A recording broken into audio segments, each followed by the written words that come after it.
Alright. It's that time of the month where MrBeast gets in trouble for doing something objectively good. I mean, at this point, you kind of should know how this goes. We're right on schedule. With how consistently these people ridicule MrBeast, you would think that they're getting paid for it. I mean, they show up on time every single time. There's an opportunity to take shots at Jimmy. It's like insane. If this is coming as a surprise to you, I'm sorry, buddy, but this is just how it goes. Alright, so this time around, people are whining about a TikTok that MrBeast posted where he gifts a waitress a car. In the TikTok, he's eating at a restaurant and the waitress comes over and hands him the check and he says, "Have you ever been tipped a car before?" Now that's very generous. A lot of people would just give a 15 to 20% tip and they'd be on their merry way, but Jimmy MrBeast decides to tip an entire vehicle. A car that's presumably worth, you know, tens of thousands of dollars, and he gave it to a waitress for free. Here's the TikTok. What's the biggest tip you've ever gotten? Like 50. $50? Yeah. Has anyone ever tipped a car? Oh my, Have you seen our TikTok before? It's MrBeast. Does that ring a bell? Don't pass out. serious? You're lying. This is a car key. This is not a car. You want to see it? It's outside. Let's go. Right over here, you'll see your brand new car. Are you serious? Yes. Oh, wow, I wasn't expecting you to cry. I mean, this isn't real. No, it is real. Just hit the unlock button, see if it makes noise. I was literally late to work today because the Uber was so unavailable. I'm like panicking. I can't even. I'm like in such shock right now. I don't even know how to drive. Enjoy the car. Thank you so much.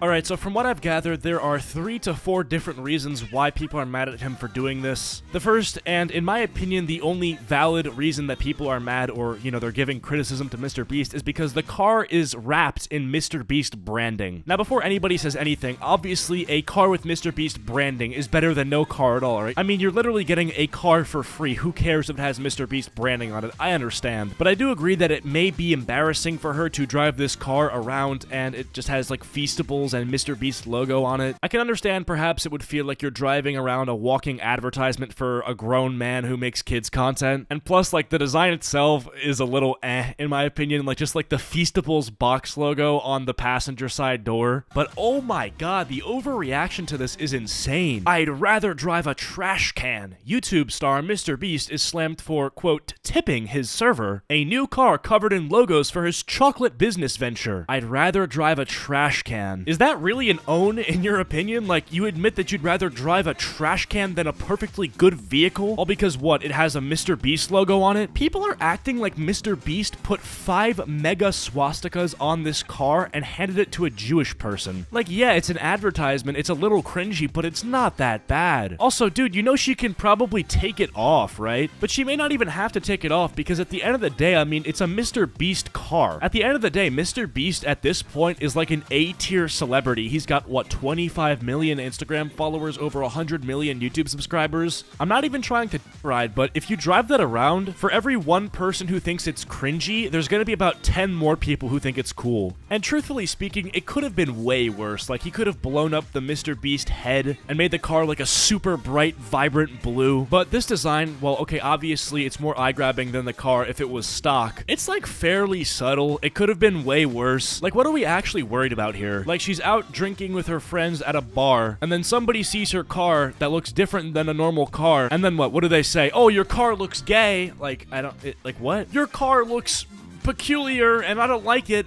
Alright, dude. Like, I'm trying to even figure out what people would say. Oh, this looks goofy? Okay. That's the worst you're gonna get. It looks goofy. And so what if it looks goofy? You got a free car. Who gets the last laugh? Okay, the next thing that people were criticizing MrBeast for here was that apparently this car, when given to this waitress, would now be apparently taxable. So this girl would have to pay taxes on the car. Now, guys, full disclosure, I'm kind of retarded. I don't really know how that taxing thing works. I get that MrBeast is doing a lot of positives in the community, but what is the aftermath? Like, is it paid off? Can she afford the maintenance on it? Does she have a place to put the car? It's just a whole lot of questions. I like this tweet because it's coming from a place of genuine concern and not hatred, not, you know, blaming MrBeast and saying that he did what he did out of bad intentions, or that MrBeast is evil for not considering the factors that he laid out. And I myself have similar questions because I think that, yeah, having a car is a big responsibility. What are the taxes gonna be on that, you know? can she afford the maintenance on it? Like, how much of a burden is it going to be? Does she have a place to put it? Like, you know, it's fair. It's fair questions. And these are questions that you're not going to figure out the answer to from just watching a 8-second TikTok, you know? And I think the difference between the people that respect MrBeast and the people that hate MrBeast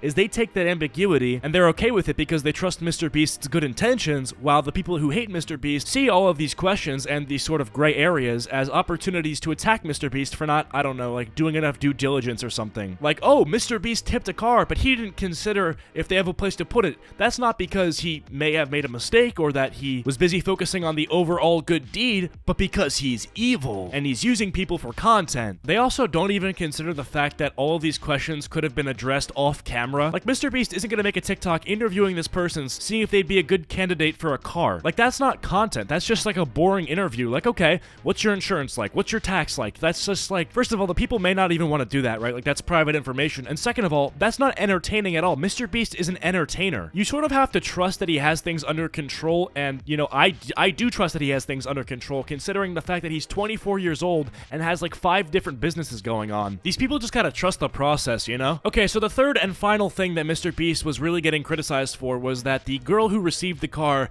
doesn't have her driver's license. Now, I don't know what state this was recorded in, I don't know where he was, but, you know, depending on where you are, you can get your license at a different age. Now, it's possible that she has her permit but not her license, meaning that she's able to drive the car but only when a person with a license is within the car, or maybe she doesn't even have her permit and she just can't drive at all. Well, let's look at the context. She's working a job as a waitress, so that means she's probably anywhere from 16 to 19 years old, and just based off how she looks and the fact that she doesn't have her license, I'm gonna go ahead and say she's 17. First of all, obviously, again, that doesn't undo the fact that a car was just given to her. 2, not having your license is something that you can easily fix. I mean, it just takes like a month or 2. And 3, she has parents who can drive. They can drive the car. Like, it doesn't become useless just because she can't use it. She will be able to use it, and her parents, in the meantime, can probably use it. You see, maybe her family only has 1 car. Well, now they have 2. Now, you know, her mom and dad can leave the house at the same time in different cars if they have to run errands or whatever. I mean, you don't need me to explain the basic utility of having a car. But also, like, you're getting mad on the girl's behalf at this point. You're saying, oh, she can't drive it, though, so why does it matter? Bro, look at how the girl reacted, okay? And tell me that she cares that she can't drive it right away. Brand new car. Are you serious? Yes. Oh, wow, I wasn't expecting you to cry. I mean, this isn't real. No, it is real. Just hit the unlock button, see if it makes noise.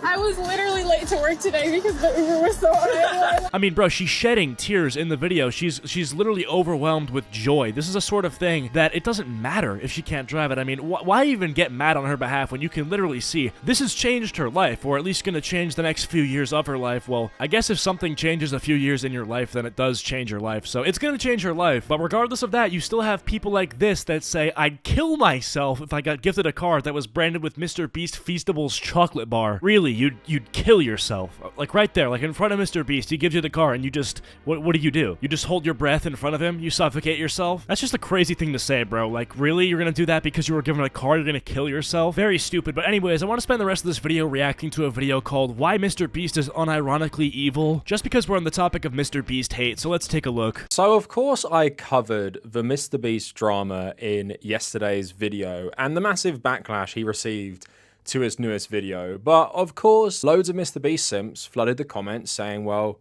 he's done more than you, he's a better person than you, what have you done? Very, very, very predictable. Okay, but those are actually good comments and concerns because that is a good question. What have you done? You made a video criticizing MrBeast's charity work. Charity that has objectively improved the lives of many. So when you do that, I'm making the assumption that you yourself have done stuff for charity, right? But MrBeast still hasn't tweeted since, he still hasn't posted since. He's still coping with a minority leftist backlash on Twitter and also that ridiculously narcissistic thing about him running for president. And I was actually researching him a bit more.